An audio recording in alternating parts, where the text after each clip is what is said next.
Okay, we are live. Hi, this is William Ramsey. Welcome to William Ramsey Investigates. On today's show, of a very special guest. His name is Robert Eringer, Eringer, and he came to my attention. He's done some work on this topic that's really burning up the internet about the Epstein files. If you're watching this on my 3 YouTube channels, X, Rumble, you'll see his Substack. It's just his last name.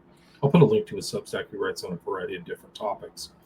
But our intro topic is going to be the Zorro Ranch, which I think is coming into people's idea. They always think of maybe Epstein as the island, Florida, Palm Beach, or Manhattan, but sometimes Zorro gets overlooked. But this is an important aspect of this whole criminal enterprise. But Robert's written many books. He spent nearly 5 decades in the intelligence and investigative game. He began as an undercover journalist for Fleet Street and served as a foreign correspondent for the Toronto Star and the Toledo Blade. He infiltrated the Ku Klux Klan. In 1993, operated undercover for FBI counterintelligence in Moscow, Havana, and beyond. In 2002, Prince Albert of Monaco appointed him to intelligence advisor, and he went on to create the Principality's first intelligence service. He lives in Montecito, and where his truth questing continues over fine Pinot Noir. Nice little wine country up there. I've been to Monaco. It's a beautiful place as well. It kind of reminds me of Montecito, actually. It's interesting. I spent a lot of time in Santa Barbara myself. But it's interesting that you're here today because I had Eric O'Neill on, who was a long-term FBI agent. So kind of keeping with that trend of having a lot of FBI people here. But for people who don't know you, Robert, maybe you can talk a little bit more about your bio. We'll lead up to your most recent. I know you're publishing a book in about a month or so. I'll try to bring the title up. But maybe you can just talk about your background, what led you to your interest in covering the Zorro Ranch. Sure. Thank you for having me, William. Pleasure to be here with you. My background is what I call the information business. I've been involved in investigative journalism, book publishing, and intelligence, which to my thinking is all pretty much the same thing. It's about the acquisition, analysis, and dissemination of information. The only difference is in journalism, you're looking for the widest possible audience. And in intelligence, it's usually just a very tiny select audience of readers. I started off on Fleet Street in London, where I infiltrated the Ku Klux Klan. They were trying to establish what they call a clavern in Britain, and I managed to infiltrate it early on to a point where the Imperial Wizard of South Carolina, Robert E. Scoggin, invited me to travel to Spartanburg, South Carolina. In fact, he insisted on it so that I could be officially naturalized, was the word they use. They meant initiated into the KKK. So I and 2 reporters from the Sunday People newspaper traveled to Spartanburg, South Carolina, spent a week there, and we were initiated into the KKK. In fact, after the initiation, which was done by the Imperial Wizard himself, off came the robes and hoods of all the assembled Klans people around us, and out came a tape measure. Why a tape measure? Because they measured us up for bespoke robes. And these weren't just the normal white robes. They tailor-made us red satin robes.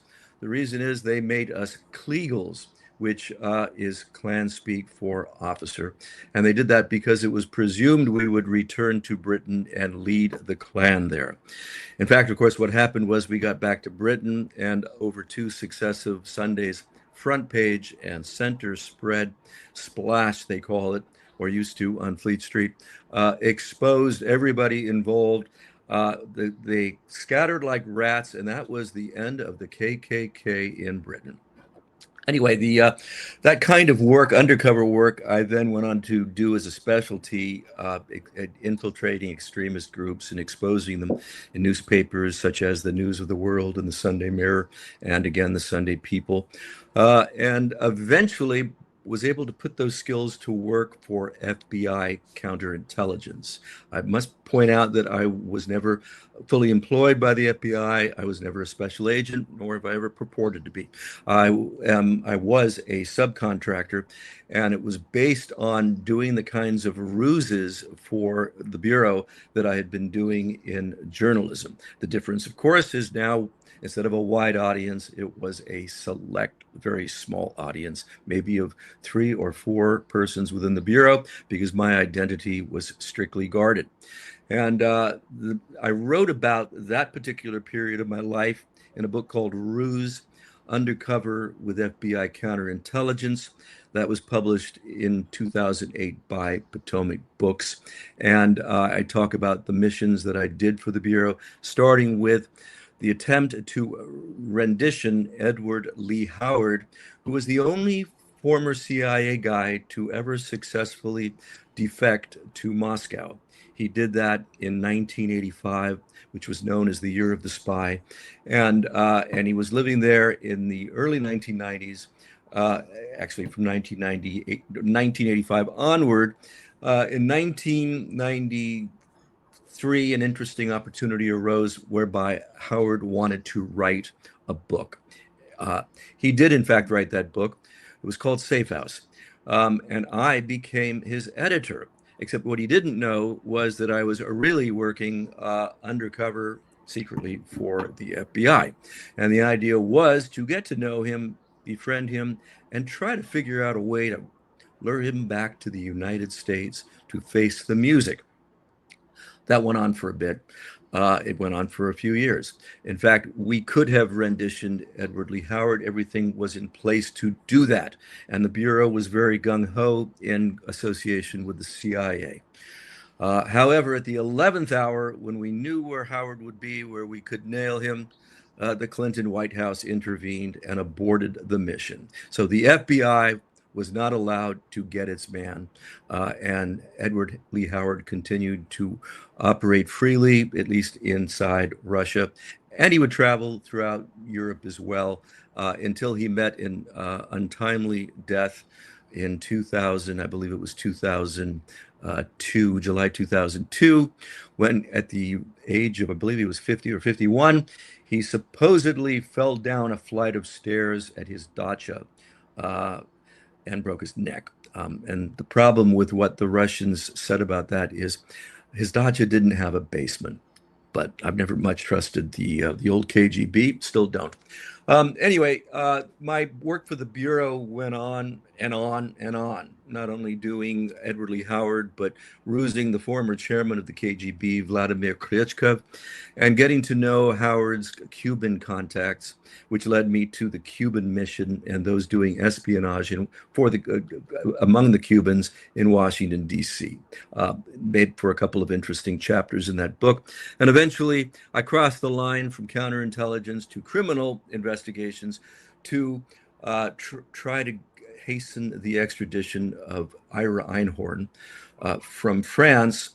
He'd been a wanted fugitive for a few decades for murdering his girlfriend in Philadelphia in the late 1970s. Keep her in the closet too, right? Put her in a thing. That's right. He mummified her. In fact, when the FBI finally raided his apartment in Philadelphia, and they broke down the closet that was locked, and they found the mummified remains, they also found a library book at how to mummify a human being. Wow, I didn't know that.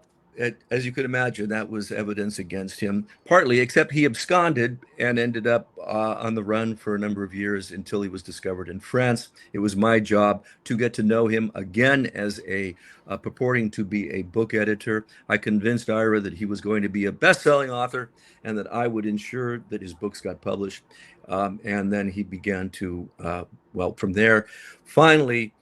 Sorry to interrupt, but wasn't he assisted by one of the Brofman heirs or something. One of the Yes. women. Yeah. Initially, yeah. Because that was the Okay. precursor to the Nexium. Was like the same woman was involved. Are you familiar with that? That's right. He was very popular for whatever reason, rather charismatic. I didn't get that myself, but when I met him at his farmhouse in France, but I guess he'd aged a bit. And What year is it? What year around is that? we're talking about the late 1990s, 98, 97, 98, 99.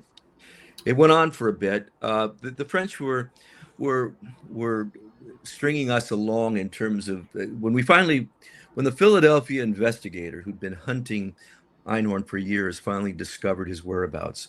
The French arrested him, but then they let him go a few days later, and extradition proceedings got launched. But the French kept dragging their feet, dragging their feet.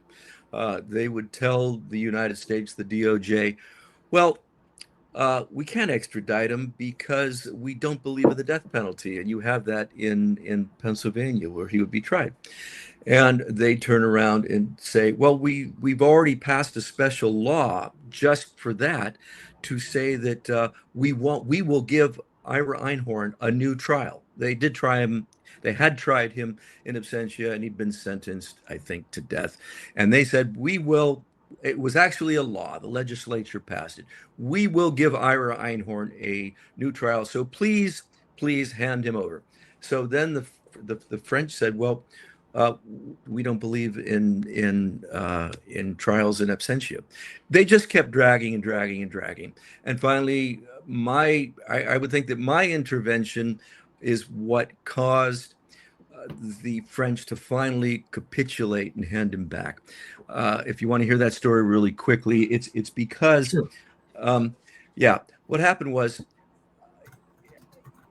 Einhorn knew that sooner or later he was probably going to get extradited to the United States. And I went over as his book editor and suggested that he go to Poland, that we create a whole new life for him in Krakow. That is me, the publisher, not the FBI, even though they were supporting the whole thing, but of course they know what I'm doing. We will, a person like you belongs in a wonderful city like Krakow in southern Poland because it's very artsy, and it'll be good publicity for your book to have absconded again. So he liked that idea. He loved being stroked. He had a very huge ego, Einhorn. But he said he had a better idea, that his lawyers and others around him had been prompting him to go to Cuba. And Cuba was where still to this day, American criminals roam free, if you could call Havana and Cuba free. Joanne Chesimard, the Black Panther lady who killed a New Jersey state trooper, was living in Havana at the time. She's since passed away. And it was explained to Einhorn that would probably be his best bet.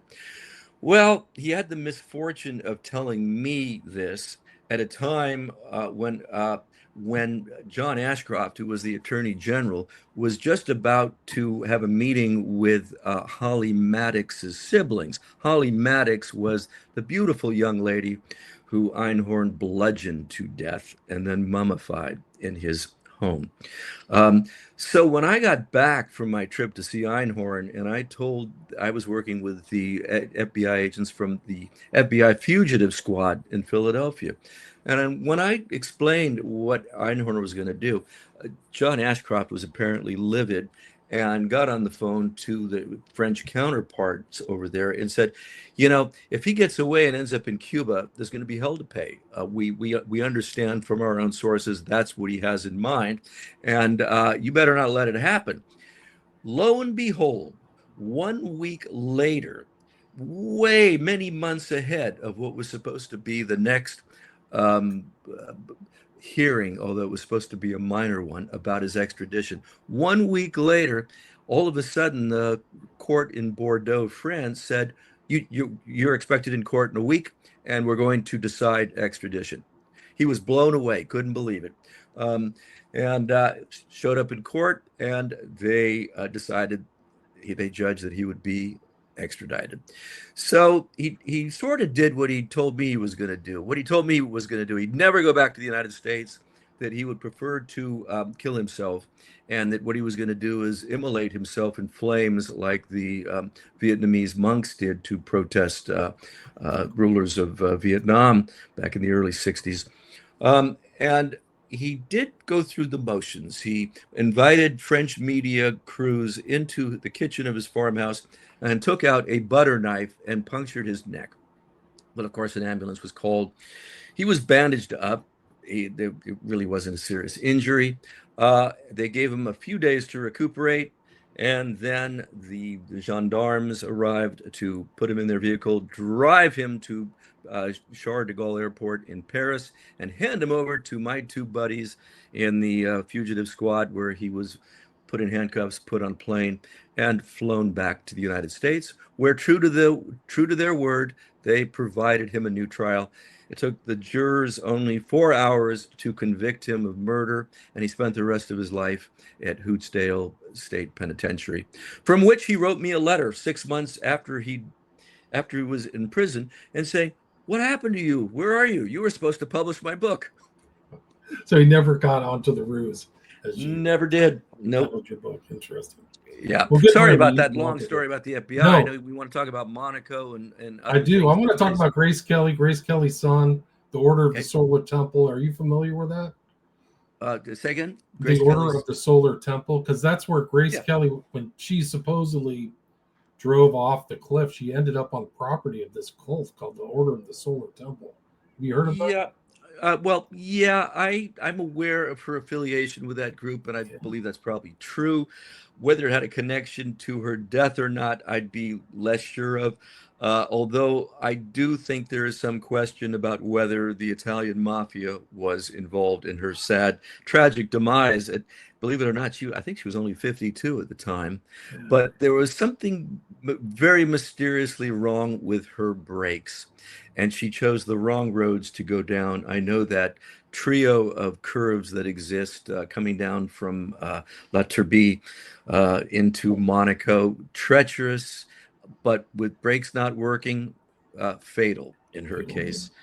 Certainly there was a mafia connection in the death of Stefano Casaraghi, who was Princess Caroline's husband, who died in the tragic yacht racing accident. I believe that was in 1990, where his boat flipped mysteriously, and he was killed.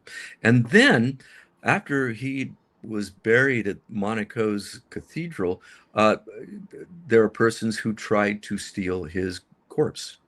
And that has been associated with the Italian mafia, partly because of promises that had been made about their ability to penetrate Monaco's very lucrative real estate market, and they went undelivered. There's huge fights that go on all the way up until today over real estate in Monaco. Monaco's probably cost more per square foot than anywhere else in the world.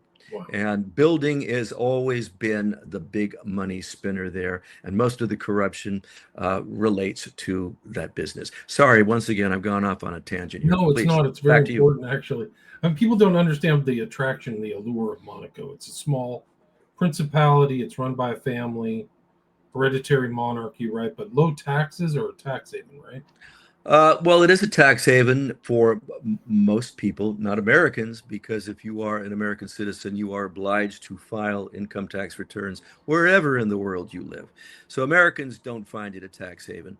But if you're British, Swedish, any other number of European nationalities, if you live or claim to live full-time in Monaco, you do not have to pay tax to your country of birth or where even you spend some time.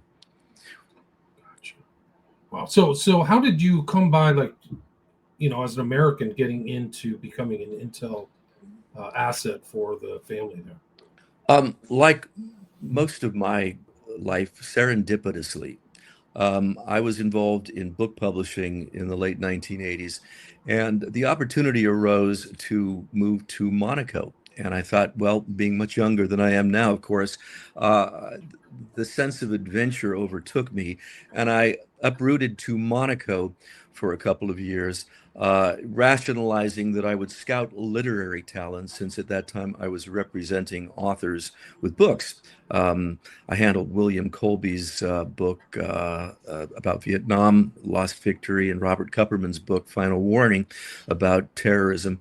And I wanted to do the same thing. The bad news is I never really discovered any literary talent in Monaco, but I did make friends with Prince Albert. Got to know him, others. It's a very small community generally. I mean, the country itself is only 1.5 miles square. It's comprised, was then, of about 35 different nationalities. The Monegasques are outnumbered in their own country. But And among that's the, Grace Kelly's son, right? For people. yeah, Prince Albert is Grace Kelly's son and the son of Prince Rainier, who at that time was the monarch in Monaco and led with an iron fist. Got to know Albert, and then I disappeared from Monaco, went to Washington, D.C., connected with Claire George. He didn't want to write a book, so instead he and I went into the private sector intelligence business, almost as a joke. Um, we sat outside the Chevy Chase Club, and when he told me he wasn't going to write a book after all, he said, "Well, maybe we can do something else together." And I said, "Well, like solve people's problems." And he said, "Yeah." And I said, "But only billionaires and royalty." And he said, "That sounds good." And lo and behold, within a couple of months, we had a billionaire and a member of a royal family, not Albert in Monaco, but a titled aristocrat as clients. And we did very well with that. And then, as I mentioned, I got involved with counterintelligence work for the FBI and did that through the 1990s. When my work for the Bureau ended around 2001, I saw Albert and we talked about his concern of the Russian surge into the South France, the French Riviera. The Russians through the 90s have been predominantly laundering money in Switzerland. That was their out of home base. But the Swiss had enough and told them to move on, and they did. And they were beginning to move into the south of France. Albert had concerns about that. He also had concerns about various people from all kinds of nationalities because Monaco's a melting pot and the crossroads of everybody everywhere around the globe, especially wealthy people. And he had concerns about some of the people who were trying to enter his social orbit, as everybody tries to do in Monaco. In fact, the ongoing contest is who can brown their nose the deepest. So he thought it would be a good idea to retain me as his intelligence advisor, specifically to look into the Russian influence in Monaco, but also to check out various persons who were trying to enter his social orbit. And retained me in June of 2002 to do that. The first thing I did was I realized that on my own and with some contacts I had that I brought into the situation with me, we would not be able to provide Albert with the kind of intelligence we really needed to unless we had some assistance that didn't cost us any money. So I embarked on creating liaison relationships with other intelligence services, primarily at first the CIA and Britain's MI6. And my pitch was very simply that pretty soon Prince Albert of Monaco, once his father passed, would be the monarch, and he wanted to do something about the corruption in Monaco and about money laundering. So they very kindly signed on. We created liaison relationships, and whenever I needed to know about any topic or individual, all I had to do was provide them the names, and they would run traces, and they would provide what I needed to give to Albert so that he could be better informed. On top of which, CIA MI6 offered to come brief him on any given subject. Once we had David Steele of the famous Steele dossier. At that time, he was apparently running Russia House, the Russian division inside MI6, and he personally came to Monaco to brief Albert and me on Putin and Russia. He was very polished, very professional. It was a great briefing. Sorry that he ventured off in the private sector and went a wrong direction. that was later explained to me how that can happen. We can get back to it, but I don't want it to interfere with what we're talking about here. I organized liaison relationships when Prince Rainier passed in April 2005 and Albert ascended the throne. My role changed. Excuse me. Let me have a little bit of water here. Yeah. I mean, it is interesting. I mean, I know that the Russians kind of came into south of France pretty strong before 2014, before the conflict started. Yep. But like, what was the kind of, how would they launder their money? How would they launder their assets from the Putin era? I guess it would be the post-collapse era. Just normal confidential banking in Monaco. Banking at that time, anybody could come in and launder money. It's not as easy now, but it's easier in Monaco than in most places because a lot of people have had to reform, or the international financial community will put them on a gray list or a black list, and they won't be able to communicate with the rest of the world.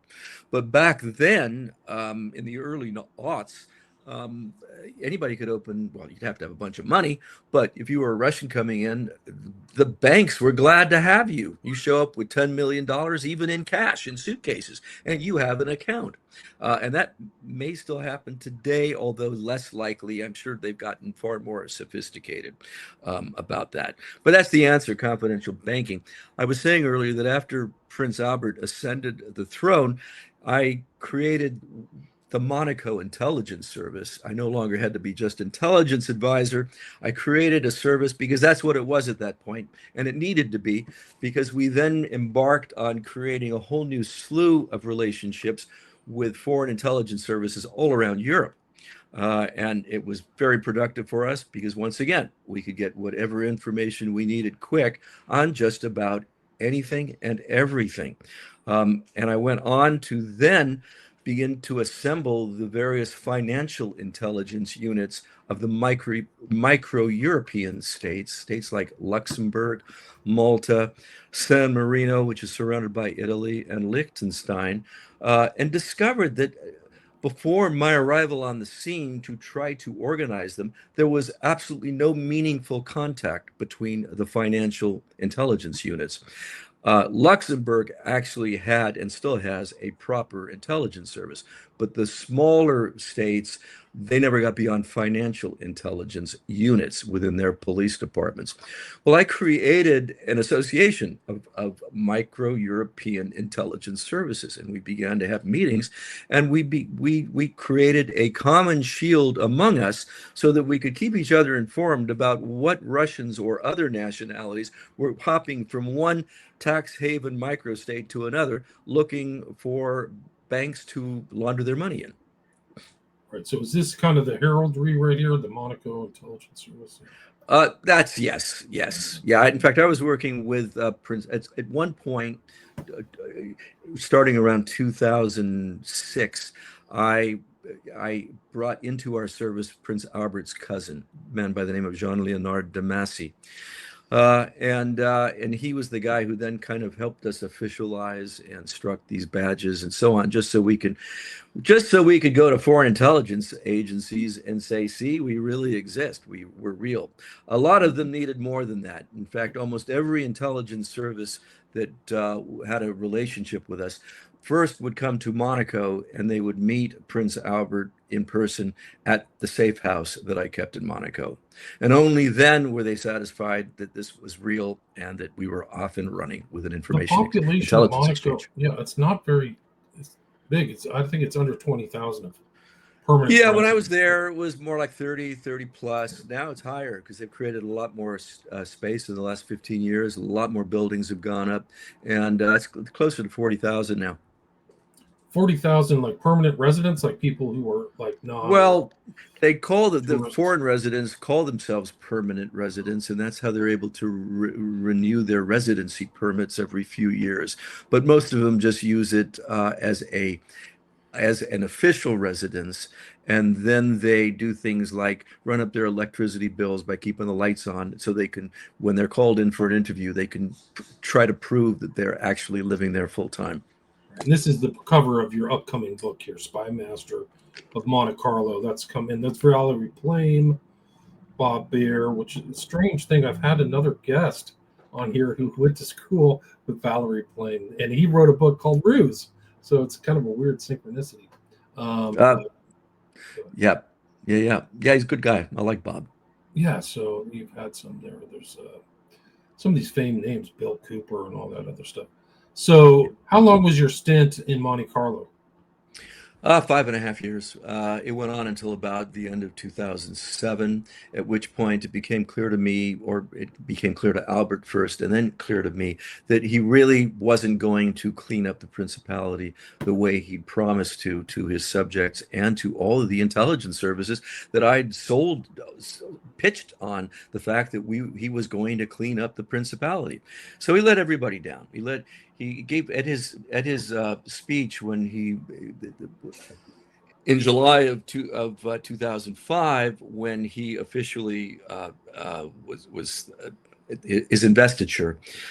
He announced a new ethic in Monaco where he was going to clean everything up. Of course, it alarmed everybody who was doing dirty stuff in Monaco, including most of his ministers and others. When you say dirty stuff, what do you mean by that? Like, do you think corruption and money just laundering. Taking money. Yeah, corruption and money laundering. That's what he wanted to clean up, or at least so he said. I think he meant it at the time, but he let down his subjects. He let down. What type? When you say corruption, what type of corruption? Like, what were they doing? Like stealing tax money, or like NGOs? No, but for example, I'm going to use the example of his own palace accountant, who a couple of years. Well, let me go back. His own palace accountant was engaged in real estate corruption by aligning himself with real estate interests who were bidding on major projects in Monaco, secretly working for them while influencing the prince about where to go and who to give the bid to. In exchange for a secret stake, lots of money. That's a good example right there. It took, we investigated the guy, and we investigated Albert's personal lawyer and pointed out to Prince Albert that they were both terribly corrupt. Albert didn't want to know. He didn't believe it. What happens? Just a couple years ago, it all caught up with him, and the palace accountant, whose name was Claude Palmero, was evicted from the palace, escorted to his car by the Carabinieri, and has been at war with the palace ever since. There's a big fight going on in Monaco between the palace and the ex-palace accountant, who Albert knew was corrupt 20 years ago, but didn't do anything about it then. Only finally did something a few years ago when the French media exposed his corruption. Got it. For people who don't know, Monaco's right there on the border between France and Italy, so it's literally like in between them both. Very tiny principality. So after you left, you kind of have, writing other books. You're in Montecito, you're in California, and then you started a Substack, and what made you interested in covering New Mexico and Bill Richardson's connection to Zorro? Well, like so many journalists, I've been following the Epstein case, and now the Epstein files with great interest. And it was surprising to me to discover that although they had searched Epstein's various properties, that they never really did a search of Zorro Ranch, which was his mansion-like property in New Mexico.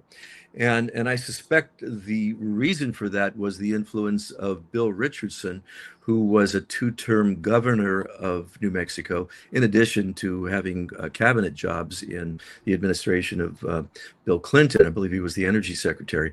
And Richardson got implicated in the Epstein stuff by married of Virginia Gouffre, who accused Andrew of having sex with her when she was only 17 years old.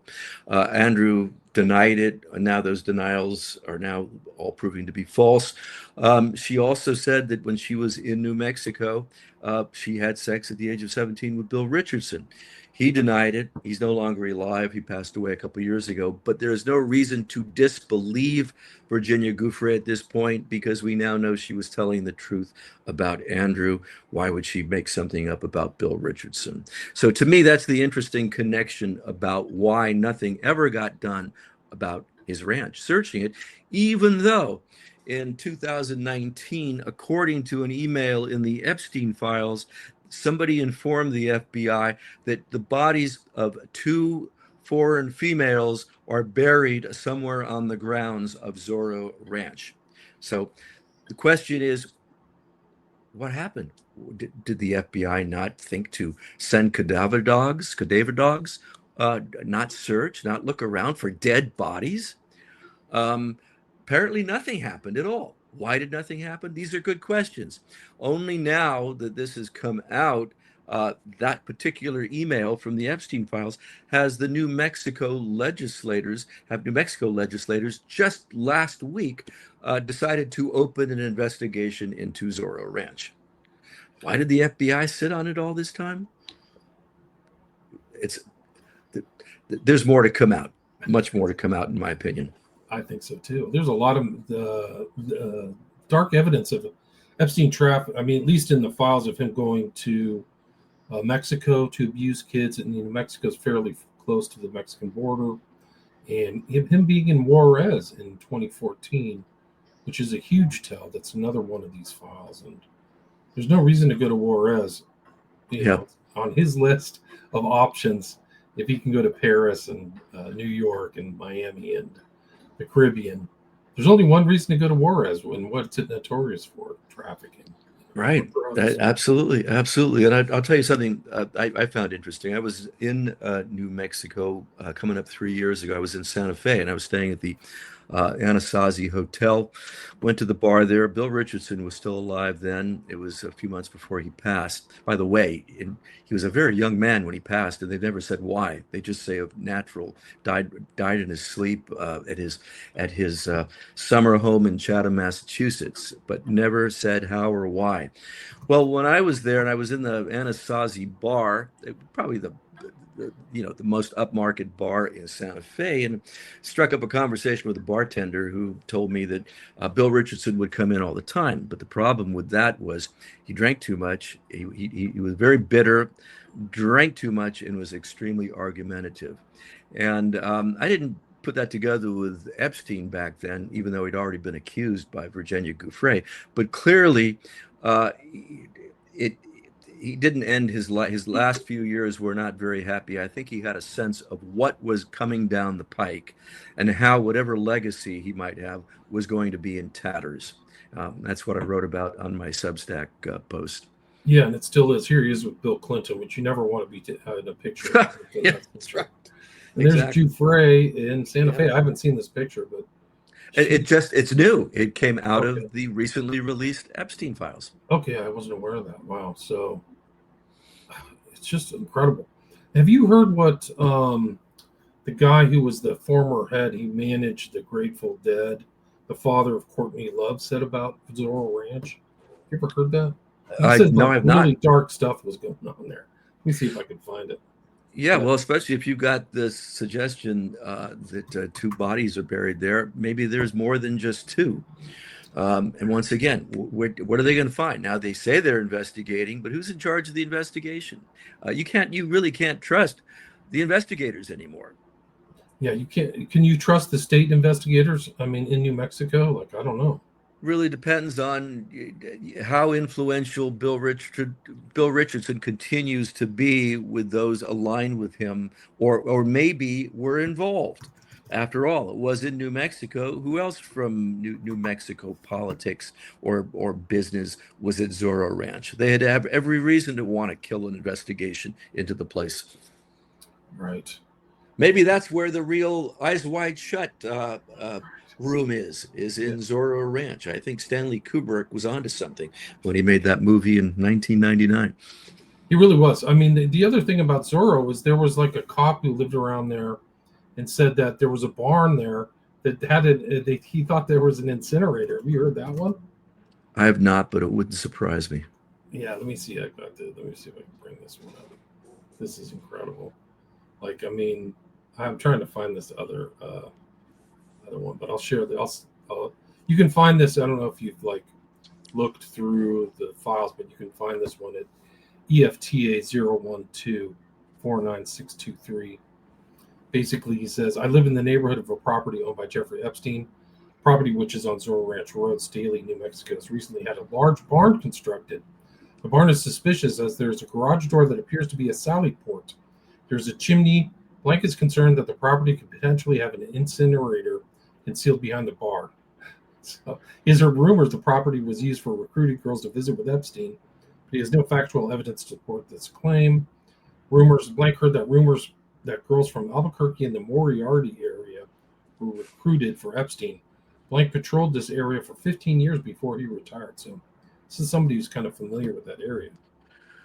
Wow, I mean that bodes badly, and Epstein would have had total protection from the governor, from Bill Richardson, because he's blackmailed, right? So we know Giuffre said that somebody was sent there, but who else was sent to Bill Richardson, right? Like maybe there's other things going on. There's all, the talk continues as to who he may have really been working for or providing evidence. He's probably been providing stuff to a number of intelligence entities because for himself, it was all about leverage and new influence. And maybe you can expand on that because he seemed to have connections with the CIA, the Mossad, through Robert Maxwell, all kinds of stuff. Like he seems to have kept going with the Maxwell kind of operation. Do you have any thoughts on that? Yeah, and because of the Maxwell connection, I think Mossad in Israel is the most obvious of who, if he did have intelligence connections, who he would be ultimately working for and creating honeypot traps for compromise to be able to leverage as needed by whichever intelligence service, perhaps Mossad, for light leverage.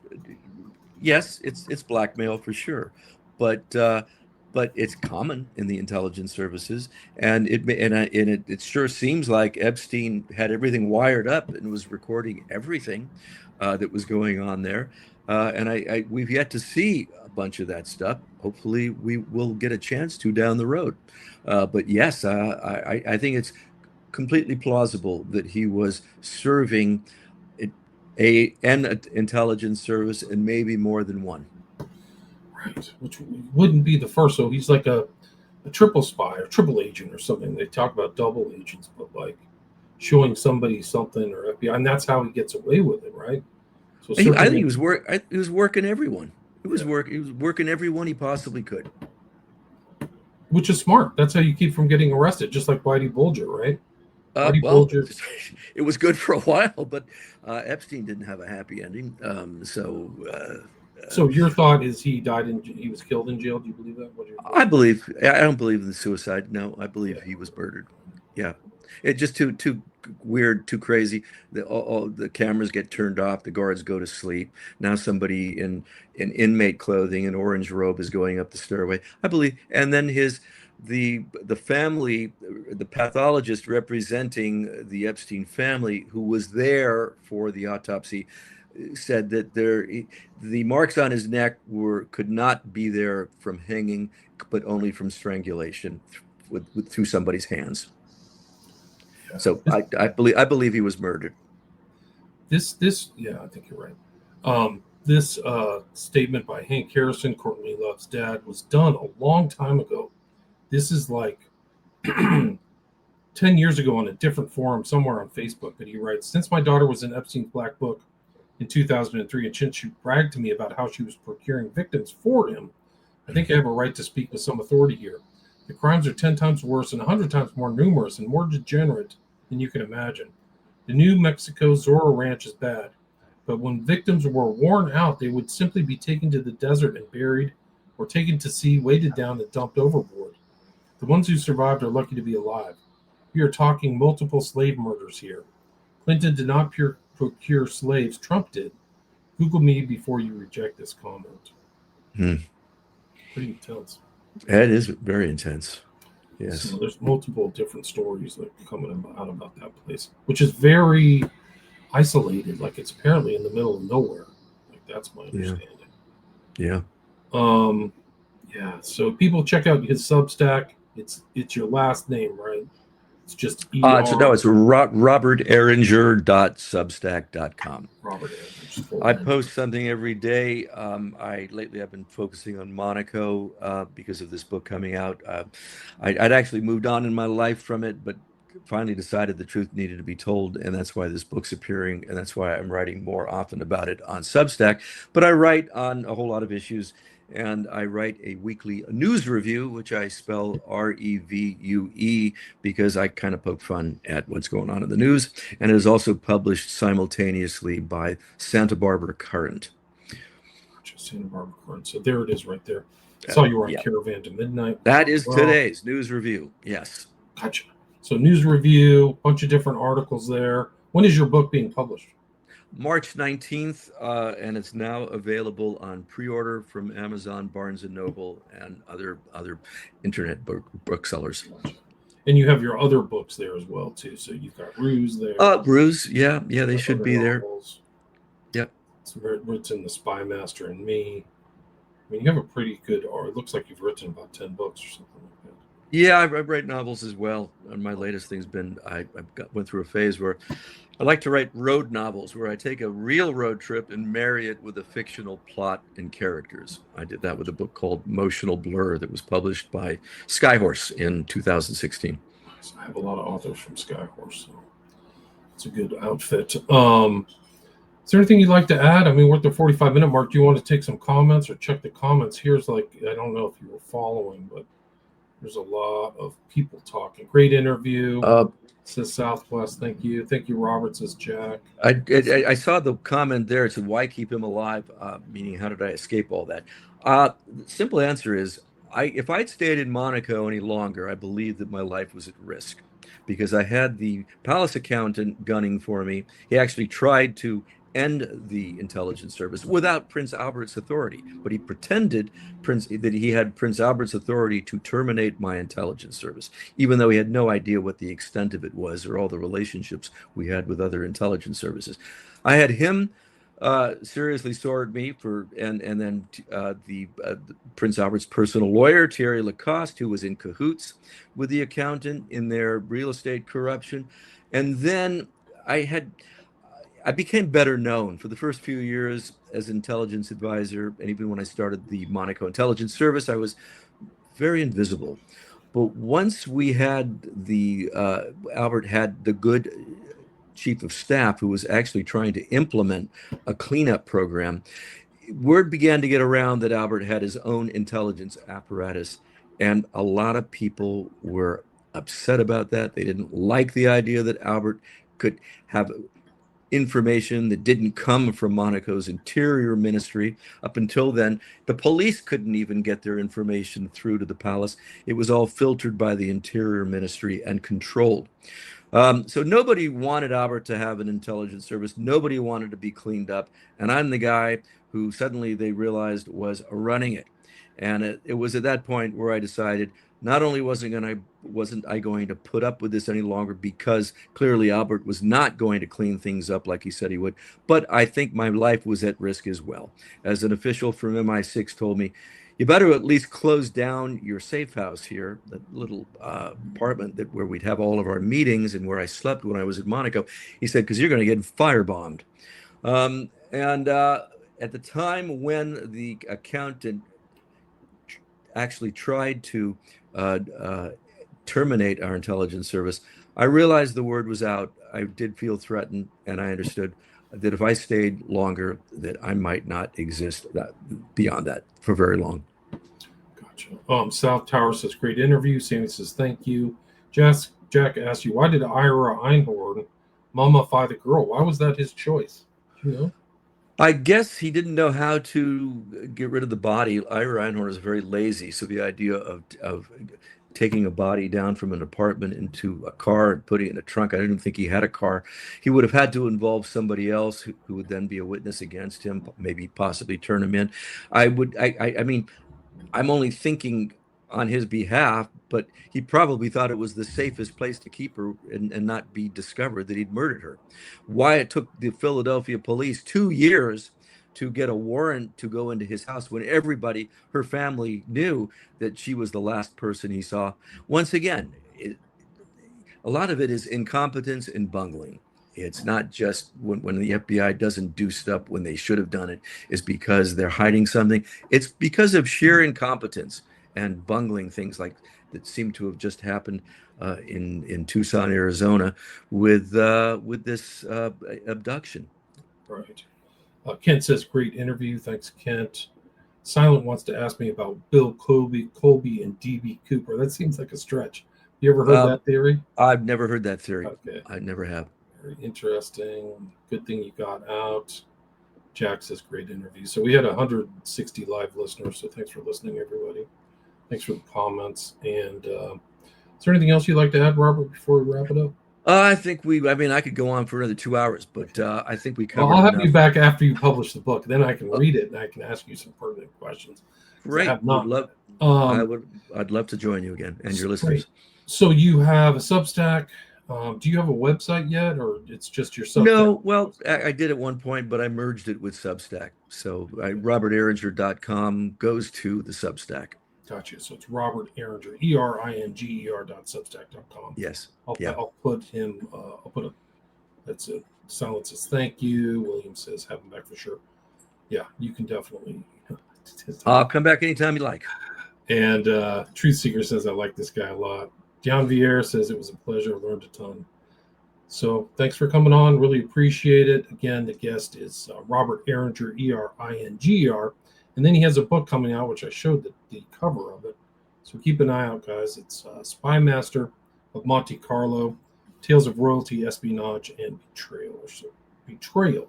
So, Robert, thanks so much for your time. Really appreciate it. Thank you, William. Appreciate you having me on. Okay, great. Stay there. Okay. Okay. We